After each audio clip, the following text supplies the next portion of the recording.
Dance குடும்பத்துல பிறந்த அவன் எங்க தம்பி அவன் முன்னேற்ற உங்களுக்கு என்ன பேசுற இங்க பாருங்க, தேவையில்லாம எங்க அப்பா பத்தி பேசாதீங்க. இங்க பாருங்க, என்ன வச்சு ஒரு சண்டை வேணாம். போதுண்டா போதுண்டா சாமி, போது விடு. அப்படியே நல்ல மாதிரி நடிக்காத. கூடவே இருந்துட்டு எப்படி பெரிய ஆப்பா வச்சு வந்துக்க நீ? உங்க அப்பா எங்க குடும்பத்துக்கு அடிச்ச அப்பா விடவா என் தம்பி பெருசா அடிச்சுட்டா? இப்படி எல்லாம் பண்றதுக்கு உனக்கு கூச்சமா இல்ல? ஆமாடா, எனக்கு கூச்சம் இல்ல.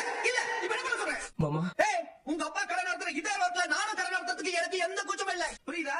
சொல்ல போனா இதுதான்டா என்னோட திட்டமே. இந்த திட்டத்தை வச்சுக்கிட்டு தான் உங்க அப்பா கிட்ட இவ்வளவு நாளா நான் வேலையை பார்த்துட்டு இருந்தேன். தொழிலையும் கத்துக்கிட்டேன்டா. இதோ இப்ப நான் ஆசைப்பட்ட மாதிரி அவருக்கு எதிராக கடை நடத்தி அவருக்கே நான் இப்ப போட்டியா நிக்கிறேன்டா. நீ ஏன் அப்படி பேசுற? நிறுத்துற. உங்களுக்கு இந்த விஷயம் துரோகம்னு தெரிஞ்சதுன்னா அது அப்படியே இருக்கட்டும். இந்த பழனிவேல் துரோகியாவே இருந்துட்டு போறேன்.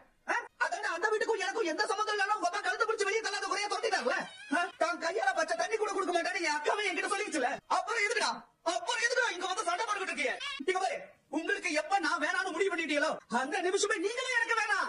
இங்க பாரு, தயவு செஞ்சு வியாபாரம் நடக்கிற இடத்துல நின்னு நீங்க பிரச்சனை பண்ணாம